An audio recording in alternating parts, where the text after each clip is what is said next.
The White House declares war on James Comey. Donald Trump fired James Comey 4 months ago, but the White House is still hung up on the former FBI director. In a highly unusual move, Press Secretary Sarah Sanders on Wednesday read from the lectern in the Brady briefing room a rationale for prosecuting Comey, even as she said it was not her role to decide such questions, appearing to encourage the Department of Justice to investigate a man who poses a political liability for the president. The latest flare-up of the White House's war on Comey began with 60 Minutes' weekend interview with fired White House chief strategist Steve Bannon, who reportedly opposed removing Comey in May. Bannon confirmed to Charlie Rose that he thought firing Comey was the worst mistake in modern political history. "I don't think there's any doubt that if James Comey had not been fired, we would not have a special counsel," Bannon said. On Monday, Sarah Sanders replied during a White House briefing, accusing Comey of giving false testimony, a serious claim that she did not substantiate. On Tuesday, she portrayed the decision to fire Comey as an act of political bravery. "The president was 100% right in firing James Comey," Sanders said. "He knew at the time that it could be bad for him politically, but he also knew and he felt he had an obligation to do what was right, and do what was right for the American people and certainly the men and women at the FBI." She went on, "I think there's no secret that Comey, by his own self-admission, leaked privileged government information." Weeks before President Trump fired him, Comey testified that an FBI agent engaged in the same practice. "They face serious repercussions. I think he set his own stage for himself on that front. His actions were improper and likely could have been illegal." Comey leaked memos to the New York Times, your own outlet. He politicized an investigation by signaling he would exonerate Hillary Clinton before he ever interviewed her or other key witnesses. As reporters immediately realized, that sounded like the president's chief spokeswoman calling for the Justice Department to prosecute Comey, which would be both an escalation of rhetoric and a highly unusual suggestion that a political opponent face prosecution. Most experts hold it improper for the White House to instruct DOJ to prosecute anyone, much less a de facto political opponent like Comey. The former FBI director's testimony will also presumably be crucial to any obstruction of justice case against Trump, so Trump's spokeswoman is arguing for the preemptive prosecution of a key witness against him. On Wednesday, reporters came with more questions, and Sanders came with a prepared statement that laid out, in detail, the White House's rationale for prosecuting Comey. The memos that Comey leaked were created on an FBI computer while he was the director. He claims they were private property, but they clearly followed the protocol of an official FBI document.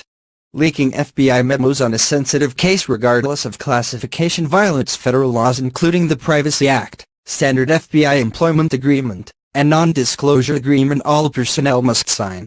I think it is pretty clean and clear that that would be a violation. That is not up to me to decide. I am certainly not an attorney, but I think that the facts of the case are clear." Sanders is indeed not an attorney, which makes her a peculiar person to deliver this argument, but also suggests that someone else inside the West Wing must have worked up the rationale that she delivered. Broadly, the White House remains transfixed by Comey. It is not just the Bannon comment. Axios, which is well-sourced within the White House, reports that Trump aides have concluded that Special Counsel Robert Mueller is focused intently on whether the president obstructed justice in his conversations with Comey and then by firing him. On Tuesday, Trump lawyer Jay Sekulow floated the idea of the Justice Department going after Comey on Twitter. Behind the scenes in the West Wing, President Trump continues to rant and brood about former FBI Director Jim Comey and the Russia investigation that got him fired, Axios' Mike Allen adds. Trump tells aides and visitors that the probe now being run by Special Counsel Bob Mueller is a witch hunt, and that Comey was a leaker.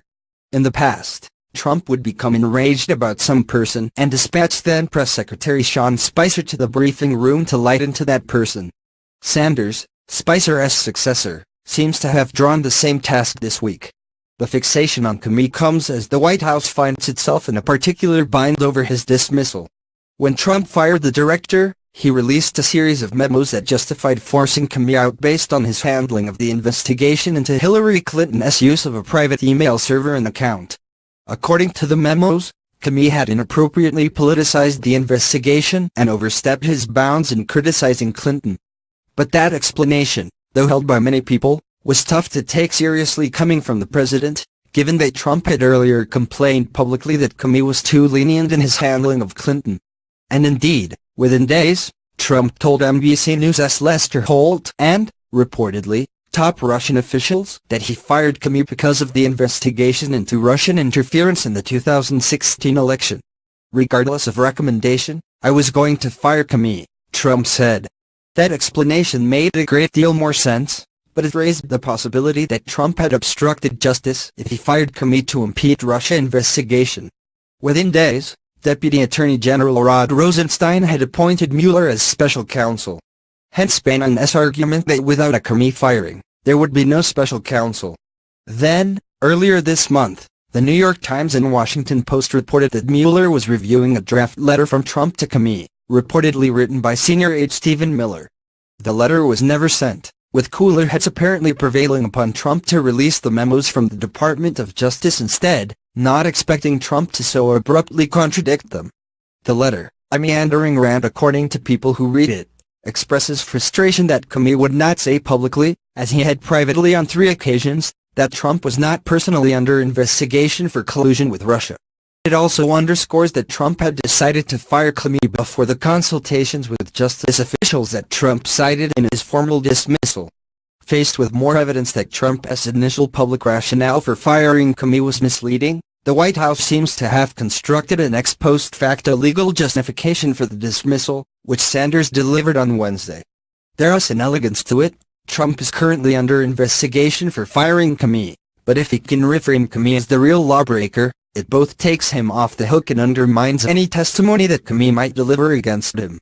There are a few problems, though. One is the impropriety of the White House encouraging prosecution of anyone, especially a political problem like Comey.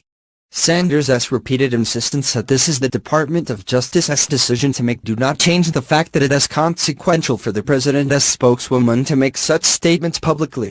The question of whether Comey acted inappropriately in sending his memos to a friend who is a law professor at Columbia is a murky one, though it is unclear any prosecutor would bring charges against him even if he was in the wrong. Ironically, the same conclusion that Comey drew about Clinton's email server. The White House wishes to argue not only that Trump did not obstruct justice in firing Comey, but that he was manifestly right to do so because of Comey's alleged